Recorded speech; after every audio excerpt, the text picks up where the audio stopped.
Hi, I'm Dexter Hastings and this is the Bbcolumn Awards of 2021. Well, we're entering our 6th year of being the Bbcolumn.com, and it's been a great journey, and I've enjoyed following the journey of all the boxers that have come through in Birmingham and the Black Country over the past 6 years. Let's crack straight on with the Bbcolumn's boxers to watch. Alright, so there's been a few, but because of lockdown and that, I haven't got to get to all the shows. But these are four. I've picked 4 boxers to watch that I think are going to make waves this year, and you know, I think just keep an eye out for them. First boxer I'd like to mention is Danny Quartermain. He's had 3 fights now. He hasn't lost a round so far. He's a very slick boxer. 24 years old from Leamington Spa. Very slick, great movement, great shot picking, absolute talent. And with that talent, he's been picked up by Hennessy and fought on the undercard of their last show. Which says it all, really. I really think he's one to watch, and you know, titles are in the offering for him. Next, I have to mention the East Side lad, Scott Melvin. He smashed it in the amateurs, and he's now smashing it in the pros. He's won 3 fights. His first one was a first round stoppage. He's also been picked up by Hennessy, and he was on the last undercard. Live on Channel 5. Really talented boxer, 21 years old. He has got an absolutely massive future ahead of him, in my opinion, and he's definitely one to watch out for. So the next 2 fighters I've got are both from the DNA boxing gym.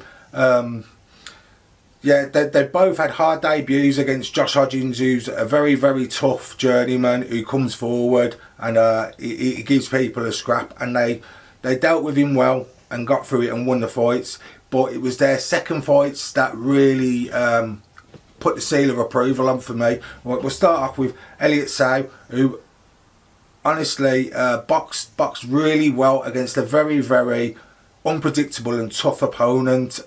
Listened to his corner, kept it long because that was the way he was going to beat him, and picked his shots well. I was very impressed with how he boxed and how he kept his composure with just having two fights. Very impressive, and he could definitely do something in the welterweight division. So we'll see, but he's definitely one to watch. The other lad, right, is Tyler Christopher. He's a Bermuda-born lad, but he lives in Birmingham now. Boxes out of DNA, and wow, you know what I mean? I was really impressed with his second fight. He fought a debutant who was obviously what it was a 50-50 fight. That was it. They couldn't get journeyman to fight, so they fought each other. So props to both of them. The debutant he fought came to win, had a massive following, pressured and pushed and tried to get big shots off, and did get some big shots off, but Tyler moved well, picked his shots well, and sometimes emulated Muhammad Ali with his movement. And it was a bit like an Ali Fraser, obviously at a lower level, but it did remind me of that. And it was one of them fights, just a 4-rounder, that got me really excited. You know what I mean? I was watching it, I was just thinking, this is what I want to see in boxing. The Tyler Christopher, definitely is going to be one to watch, and that'll be in the welterweight division as well. Very talented fighter, and they're the 4 boxers that I suggest you look out for in the next year or so, because they're going to do something. Next up, we have a fight of the year. In my eyes, I picked 3, but there was only one, right? But we'll leave the best to last. But in no descending order, right? You had Lennox Clark versus Willie Hutchinson. No one give Lennox a chance. Let's cards on the table. Everyone thought, especially Queensbury Promotions, thought Willie Hutchinson was gonna outbox him, beat him. You know what I mean? That was it. But no one had told Lennox that, no one had told his BCB team that, and they came out and they took Hutchinson apart, and the knockout was devastating. Devastating knockout. If we had a knockout of the year, that would be it. You know what? That is the knockout of the year, without a doubt. Great fight for how it lasted. I think it went to the 5th round, and Lennox stopped him. He won the British title. He's a contender for the Bbcolumn Boxer of the Year award. This might be the 2nd time he wins it, so you know what I mean, fair play to him. But that was a great stoppage, great fight, you know what I mean, and I'm really looking forward to seeing what Lennox does in the future. Next up, right, some people might not agree with this, but Shakan Pitters versus Rhys Cartwright. It was for a WBC international title. Cartwright came to win. He give it a massive go, and really asked questions of Shaq, who, you know, 2 fights ago was stopped. Like, so was still coming, you know, getting over that, I suppose, you know what I mean, getting his head around that. But Shaq's got over it, you could see. He kept his composure, he stuck to his game plan, and eventually stopped Cartwright, you know what I mean. It was a great performance by Shaq, but you got to give props to Cartwright, because if he'd have just folded, it would have just been a normal boxing match. But yeah, it was a great performance by both fighters, a very entertaining fight, and Shaq, I think, well, I've stated it before, he's one of my favourite boxers. I think he's going to be going places, and he will go higher than a WBC international belt. But I look forward to seeing what he does. Right, well, fight of the year. Well, anyone who's into boxing is really going to know who this is. Sam Eggington versus, and hold on, just let me have a look at this, is Bbcolumn. Don't know, that's about as close as you're going to get. What a fight, toe to toe, could have been fought in a phone box, live on Channel 5, millions of people watching for free, you know what I mean. What a fight, you know what I mean. In my opinion, and I've talked to Sam about this, Sam could have won it easier if he'd have just used his boxing, but that's not the Savage's way, and he went in there and he battled hard, and he come out a winner on a split decision, retaining his WBC silver belt. Great fight, and is also a contender for Boxer of the Year. Actually, all 3 of these lads are contenders for Boxer of the Year. So, you know, great fights by all 3, but the winner of Fight of the Year is Sam Eggington versus, let me have a look, Bbcolumn something like that. Well done, Sam.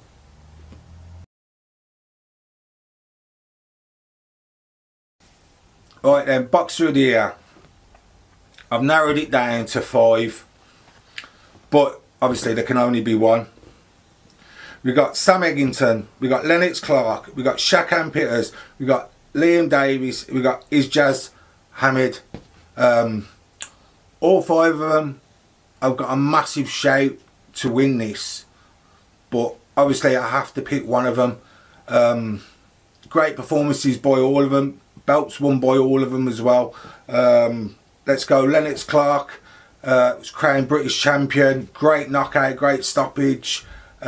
He's already won in 2018 Boxer of the Year. Unfortunately, it's not his year this year, but you know what? I can see him potentially being the first one to win it twice. And you know what? He's had a great year with the 1 fight he had. And unfortunately, I think his other fight got postponed or something. So I'm looking forward to seeing him in the new year fighting. Defending his British title and maybe fighting for bigger titles. Then you got Shakan Pitters. He claimed a WBC international light heavyweight title against Rhys Cartwright. Great performance, great stoppage. You know what I mean. Showed that you know, when someone puts it on him, he can you know, look after himself and do what he needs to do. Again, not his year. This is the 2nd time he's been right on the cusp of it. But like bigger belts won, bigger performances, I suppose. But like, you know what, he's another one that is on the cusp of winning this award very soon. I'm sure of that.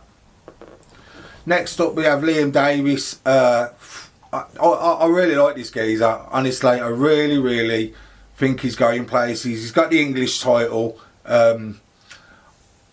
He's going to be fighting for a British title soon. He's such a talented boxer. You know what I mean? Yeah. He's not going to win it this year, but he was well worth a mention. And you know what? Because of the great year he's had, he could have been a worthy winner. But there's been so many belts won this year and bigger titles. You know, he's just missed out. But his one as well that I think's got time on his hands and will win this one of the days. Next up, Ijaz Ahmed. 2 European titles. You know what I mean? Got into the Bbcolumn Hall of Fame with that. Very impressive. Fought for the British title. Was deemed a draw. He may have done enough to win it, but on another year that probably would have won it. But to me, there's just one boxer that's done a bit more than them, and I think he's a worthy winner. And all I've got to say is that well done to Ahmed or Jazzy, as he likes to be known as. Well done to Jazzy for a great performance in the fights that he's had this year, and keep it up because it will come.